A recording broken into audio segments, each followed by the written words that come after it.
পরে এর নাম হয় সাময়িকী। আজ সাময়িকী নীরবে বহন করে চলেছে অতীতের অনেক দুর্লভ প্রামাণ্য, অনেক দুর্লভ তথ্য। জাতীয় উন্নতিকল্পে যখন যে কাজে তার ডাক পড়েছে, তখনই তিনি অন্তরের সবটুকু আগ্রহ নিয়ে ঝাঁপিয়ে পড়েছেন তার মাঝে।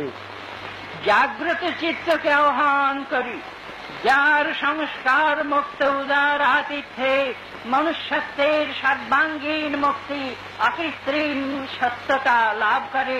এখান থেকে এই প্রার্থনা মন্ত্র যুগে যুগে উচ্ছ্বসিত হতে থাক। বাঙালির পণ, বাঙালির আশা, বাঙালির কাজ, বাঙালির ভাষা। সত্য হোক, সত্য হোক, সত্য হোক হে ভগবান। বাঙালির প্রাণ, বাঙালির মন, বাঙালির ঘরে যত ভাই বোন, এক হোক, এক হোক, এক হোক হে ভগবান।